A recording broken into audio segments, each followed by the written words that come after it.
지금 당신의 마음에 단비가 내립니다. 나의 운명이 바뀌는 시간. 안녕하세요. 관계의 단비입니다. 여러분, 기적은 절대 멀리 있지 않습니다.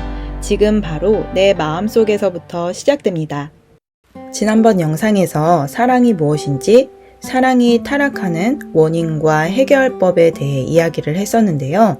오늘 영상에서는 남성과 여성의 창조 원리와 인생에서 가장 중요한 성교육에 대해서 말씀드리도록 하겠습니다. 제가 어렸을 때도 이미 성이 타락했다고 많이들 이야기했는데, 지금 우리가 살아가고 있는 세상은 마치 브레이크가 고장난 차를 탄 것처럼 무서운 속도로 성이 타락하고 있습니다. 외도가 법적으로 허용이 되고 난 후 이혼율이 급속도로 증가하고 성 경험의 나이가 점점 더 어려지고 있습니다. 또 우리나라는 아시아 최대의 동성애 축제를 하는 장소가 되었습니다. 여러분은 성교육을 어떻게 받으셨습니까? 제가 학교에서 공식적으로 성교육을 받은 것은 초등학교 6학년 때였습니다. 당시 학부모님을 초청해서 성교육을 하셨고 2차 성징이 일어날 때 나타나는 신체적, 정신적 변화에 대해 배웠습니다. 그러던 어느 날 중학생이 되었을 때 친구들이 저희 집에 놀러 왔습니다. 그런데 갑자기 한 친구가 컴퓨터로 음란물 사이트에 접속을 했고, 그것을 본 저와 다른 친구들은 경악을 금치 못했습니다. 태어나서 처음으로 본 음란한 성행위 장면들은 구역질이 날 정도로 더럽게 느껴졌습니다. 이처럼 많은 사람들은 청소년기에 음란물을 통해서 잘못된 성교육을 받게 됩니다. 그런데 말이죠, 음란물보다도 더 큰 문제가 있습니다.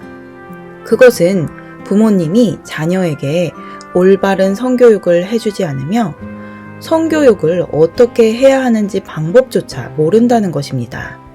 왜냐하면 부모님 또한 성을 부끄러운 것으로 인식하고 있으며 하나님이 창조하신 남성과 여성의 창조 원리를 전혀 모르기 때문입니다. 부모 세대가 성에 대해 모르기에 자녀들도 성에 대해서 혼란이 생기고, 악마가 만들어 놓은 타락한 성 문화로 인해 대부분의 여성들은 성을 더러운 것으로 인식하고 남성들은 쾌락의 도구로 인식을 합니다. 또 어떤 사람들은 성을 그저 자녀 생산을 위한 도구일 뿐이며 사랑이 전제될 필요는 없다고 여기기도 합니다. 악마는 지금 이 세상의 성문화를 거의 완벽히 장악하여서 하나님이 만드신 남성과 여성의 의미를 지우고 인간 스스로 성을 선택할 수 있게까지 만들었습니다.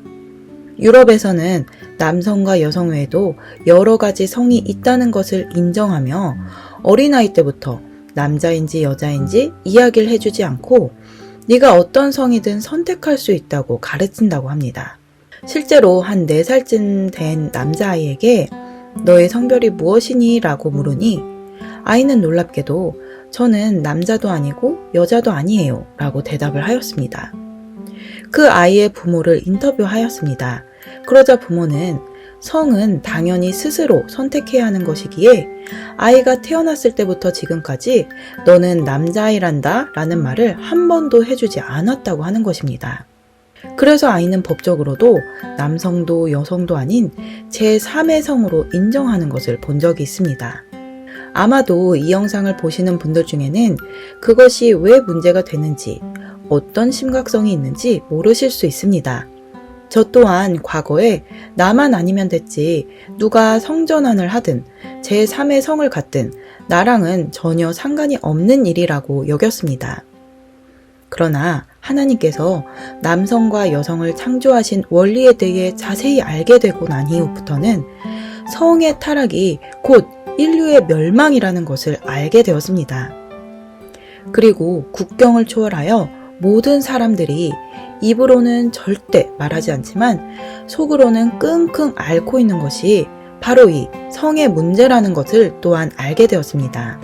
악마는 하나님의 창조 원리를 알고 있는 크리스천 가정에까지 교묘하게 들어와서 성에 대한 왜곡된 생각을 심어주고 결국 부부가 불화하게 하고 가정을 불행하게 만듭니다. 최근에 어떤 목사님께서 말씀을 하시는데 깜짝 놀랐습니다. 그분은 목사님 본인을 포함해서 많은 사람들이 음란죄에서 헤어나오지 못하고 있다고 하시면서 자녀를 생산하는 목적 이외에 갖는 부부의 성관계는 음란죄에 해당된다고 하시는 것입니다. 또 어떤 성도님께서는 거룩한 안식일에 부부 관계를 하는 것은 불결한 것이라며 잠자리를 거부하기도 합니다. 여러분의 생각은 어떠십니까? 아마도 여러 가지 의견이 있으실 것 같습니다. 그러면 성경 말씀을 통해 하나님께서는 성에 대해 어떤 말씀을 하시는지 한번 찾아보도록 하겠습니다. 창세기 1장 27절에서 28절 말씀입니다. 하나님이 자기 형상 곧 하나님의 형상대로 사람을 창조하시되 남자와 여자를 창조하시고 하나님이 그들에게 복을 주시며 그들에게 이르시되 생육하고 번성하여 땅에 충만하라. 땅을 정복하라. 바다의 고기와 공중의 새와 땅에 움직이는 모든 생물을 다스리라 하시니라. 아멘. 하나님께서는 하나님과 꼭 닮은 사람, 남자와 여자를 창조하셨습니다. 남자와 여자 이외의 성은 없습니다. 또한 하나님은 남자와 여자에게 생육하고 번성하여 땅에 충만하라고 축복의 명령을 하십니다. 이 말씀을 통해 남자와 여자가 자녀를 많이 생산하는 것이 곧 축복이라는 것을 알 수 있습니다. 그런데 창세기 2장에서는 여자를 구체적으로 어떻게 만드셨는지와 남자와 여자의 첫사랑에 대한 구절이 나옵니다. 창세기 2장 21절에서 23절 말씀입니다. 여호와 하나님이 아담을 깊이 잠들게 하시니 잠들매 그가 그 갈빗대 하나를 취하고 살로 대신 채우시고 여호와 하나님이 아담에게서 취하신 그 갈빗대로 여자를 만드시고 그를 아담에게로 이끌어 오시니 아담이 가로되 이는 내 뼈 중의 뼈요 살 중의 살이라 이것을 남자에게서 취하였은즉 여자라 칭하리라 하니라. 아멘. 여자는 남자의 갈빗대로 만들어졌습니다. 아담이 이는 내 뼈 중의 뼈요 살 중의 살이라고 하듯 여자는 남자의 몸의 일부로서 남자가 없이는 존재할 수 없으며 남자 또한 사랑하는 여자를 만나야지만이 온전한 사람이 되는 것입니다. 다음 절에서는 사랑에 빠진 남자와 여자는 실제적으로 어떤 사랑을 했는지 보여주는 구절입니다. 이러므로 남자가 부모를 떠나 그 아내와 연합하여 둘이 한 몸을 이룰지로다. 아담과 그 아내 두 사람이 벌거벗었으나 부끄러워 아니하니라. 아멘. 그렇습니다. 남자가 하나님을 떠나 그 아내와 연합하여 둘이 한 몸이 되었습니다. 연합, 한 몸은 육체적으로 한 몸이 되었다는 뜻도 되지만 그 이전에 사랑으로 하나 된 상태를 의미합니다. 서로를 사랑하는 이들은 벌거벗었으나 부끄러운 줄 모르고 사랑합니다. 서로에게 부끄러움이 없다는 뜻은 내 눈에 내 모습, 내 허물, 내 단점을 보지 못할 정도로 상대에게 완전히 빠져 있다는 의미입니다. 사랑에 빠진 사람들은 실제로 서로의 허물이 보이지 않고 심지어 허물마저도 사랑스럽게 보이기 때문입니다. 이것이 바로 태초에 하나님이 남자와 여자에게 주신 사랑의 선물입니다. 하나님의 창조 원리를 알지 못하면 우리는 절대로 사랑할 수 없습니다. 사랑은 곧 성과 연결이 되어 있기 때문에 우리가 사랑하면 남녀 간의 성이 축복을 받고 사랑이 타락하면 가장 먼저 성이 저주를 받습니다. 하나님의 사랑을 잃어버린 사람은 성이 타락하고 악마가 만든 사랑에 빠져서 사랑하면 사랑할수록 상처를 주고받게 되고 나중에는 영원한 사랑은 없다고 확실히 믿게 되는 것입니다. 악마는 남녀가 받은 축복의 성을 깨기 위해서 여자에게 접근해서 하나님이 절대 먹지 말라고 명령한 선악을 알게 하는 나무의 실과를 먹도록 유혹합니다. 여자는 하나님의 말씀을 잊어버리고 악마의 유혹에 넘어가서 선악과를 먹고 심지어는 가장 사랑하는 남편에게도 주어서 먹게 합니다. 선악과는 사랑을 깨는 실과입니다. 사랑을 하는 사람들은 앞서 말씀에서처럼 자신의 모습을 잊어버리고 상대의 허물마저도 사랑스럽게 바라봅니다. 그러나 선악과를 먹는 그 순간 상대를 향한 시선은 자기 자신을 향하게 되고 나의 허물과 단점, 약점을 보게 됩니다.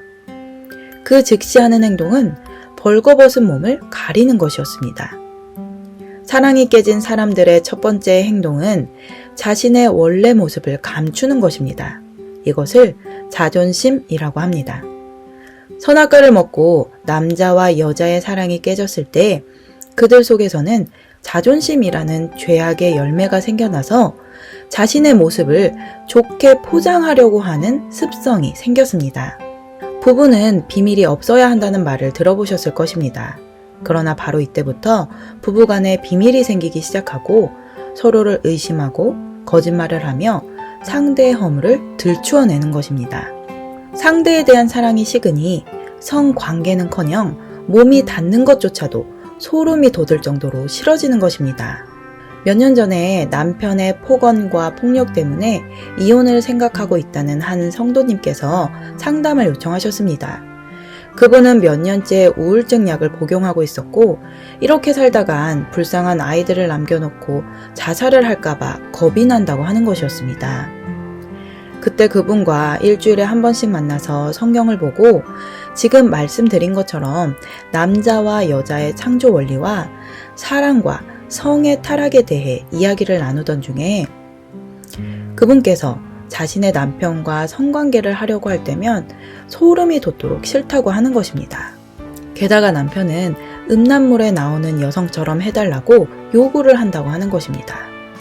그런데 이분이 말씀을 통해 남편이라는 사람 자체가 잘못된 것이 아니라 악마가 남편을 조종하고 있었다는 것을 깨닫는 은혜를 받으셨습니다. 그리고 하나님께서 이분의 마음을 치유해 주셨습니다. 그러자 남편에 대한 극률한 마음이 생겼고 그동안 잊고 있었던 남편의 장점을 하나하나 발견해 가기 시작했습니다. 저는 그분께 남편에 대한 장점을 적어오라고 숙제를 내드렸는데 그분께서 이런 말들을 적었습니다. 우리 남편은 겉으론 강해 보이는데 사실 속으로는 정도 많고 여린 사람이에요. 그러고 보면 우리 남편은 책임감이 정말 강해서 물질적으로 걱정 없이 살게 해주었어요. 이렇게 스스로 남편에 대한 장점을 이야기하는 것이었습니다. 저는 그때에 마음에 감동이 와서 남편분의 소원인 아들을 하나 더 낳게 해달라고 하나님께 기도하자고 제안을 하였습니다. 오랜 권태기를 겪고 있던 아내가 늦은 나이에 자녀를 준비한다는 것 자체가 상식 밖의 일이었습니다. 그런데 그분께도 하나님께서 마음을 주셔서 기도하고 남편과의 잠자리를 다시 시작했습니다. 한 번도 먼저 다가온 적이 없었던 아내가 먼저 다가오니 남편은 너무나 놀라고 당황을 해서 너 무슨 약을 먹었니? 라고 할 정도로 이상하게 생각했다고 합니다. 그도 그럴 것이 이 부부는 너무나 오랫동안 사랑이 식어져서 성관계가 곧 고통의 시간이었기 때문입니다. 그런데 결국 하나님께서는 큰 은혜로 아들을 주셨습니다. 더 놀라운 것은 남편의 폭언과 폭력이 사라졌고 자연스럽게 아내도 우울증 약을 끊게 되었습니다. 하나님께 영광 올려드립니다. 부부 중 한 사람만 변화가 되어도 부부관계는 이렇게 완전히 바뀔 수 있습니다. 특별히 아내는 부부관계에 있어서 정말 중요한 역할을 합니다. 창세기 3장에서 보듯 악마는 여자를 먼저 유혹해서 선악과를 먹게 하고 여자의 손으로 직접 남자에게 선악과를 먹게 하였습니다. 옛날 어르신들은 여자를 통해 집안의 흥망성쇠가 좌지우지 된다고까지 말씀하셨는데요. 이 비슷한 말씀이 성경에도 기록되어 있습니다. 잠언 14장 1절 말씀, 무릇 지혜로운 여인은 그 집을 세우되 미련한 여인은 자기 손으로 그것을 허느니라. 보통은 남편이 집을 세운다고 생각하지만 하나님께선 집을 세우는 그 남편을 세우는 일을 아내가 한다고 말씀하시는 것입니다. 아내가 남편에게 어떻게 하느냐에 따라서 축복이 가득한 아름다운 가정이 세워지기도 하고 반대로 원망, 불평, 탄식이 가득한 불행한 가정을 세우기도 하는 것입니다. 부부의 사랑이 회복되고 부부의 성이 회복되면 사랑의 가정이 세워집니다. 그 가정에서 태어나고 자란 자녀들이 더 큰 축복으로 더 큰 사랑의 가정을 세워나갈 수 있습니다. 여러분, 내가 사랑하지 못하면 부부의 사랑은 이루어지지 않습니다. 내 남편, 내 아내가 나를 먼저 사랑해 주기를 바라기보다는 내가 먼저 내 남편, 내 아내를 사랑한다면 하나님께서 반드시 축복하십니다. 사랑하는 부모의 모습을 바라보며 자란 자녀들은 세상에서 당당하고 역경이 있어도 이겨내며 자신의 길을 걸어갈 수 있습니다. 참고로 저희 부부는 일부러 아이들 앞에서 아빠 먼저, 엄마 먼저 하면서 서로를 챙겨주려고 하고 애정이 담긴 언어와 스킨십도 많이 합니다. 특별히 저녁에 하루 일과를 마치고 나면 서로를 안아주고 토닥토닥 등을 두드리며 오늘도 너무 수고했어요 라고 말해줍니다. 성교육이라는 것은 아이들을 앉혀놓고 심각하게 가르치는 것이 아니라 부부가 사랑하는 모습을 많이 보여주는 것이 가장 건강한 성교육이라고 생각합니다. 예전에 아이들이 아기는 어떻게 만들어지느냐고 물었던 적이 있습니다. 그러자 제가 어릴 때 똑같은 질문을 부모님께 했던 기억이 났습니다. 그때 저희 부모님은 아빠, 엄마가 손을 잡으면 아기 씨앗이 생긴다고 말해주셨던 기억이 나서 웃음이 나왔습니다. 그러나 저는 어떻게 손을 잡는데 아기 씨앗이 생길까 혼자서 얼마나 고민을 했었는지 모릅니다. 저는 아이들에게 아빠와 엄마가 많이 사랑하면 아빠 몸속에서 사랑의 씨앗이 생겨서 그 씨앗이 엄마 몸속으로 들어온다고 이야기를 해주었습니다. 언젠가 좀 더 실질적이고 자세한 이야기를 해줘야 할 때가 올 것입니다. 그때는 남편이 남자아이들을, 제가 여자아이들을 성교육을 맡기로 했습니다. 그러나 가장 좋은 성교육은 부부가 진심으로 서로를 사랑하는 모습을 보여주는 것입니다. 사랑하는 모습이란 서로를 위해 움직이고 봉사하는 것입니다. 쉽게 말해 남편이 고등어 조림을 먹고 싶다고 하면 그날 저녁에 맛있게 고등어 조림을 해주는 것이고 남편은 아내가 무엇이 필요한지 물어봐주고 사다 주는 것입니다. 아이들은 부모가 자녀들을 바라보느라 서로를 바라보지 않는 모습보다도 부부가 서로를 바라보고 한 몸이 되어 자녀를 바라볼 때에 가장 큰 안정감과 행복감을 느낍니다. 예수님께서 선악과를 먹고 부부의 사랑과 성이 깨어져 무너진 가정을 다시 세우시기 위해 오셨습니다. 사랑과 성은 하나님의 영역이며 하나님이 주신 가장 큰 축복입니다.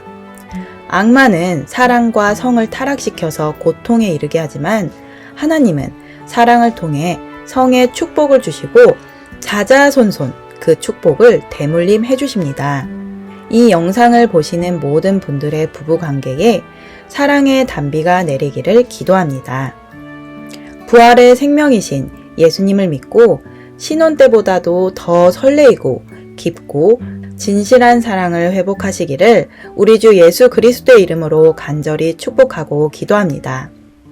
오늘 영상을 보시고 궁금한 점이 있으시다면 영상 끝 연락처로 연락 주시기를 바랍니다. 오늘 영상은 여기까지입니다. 끝까지 시청해주신 여러분 감사드립니다.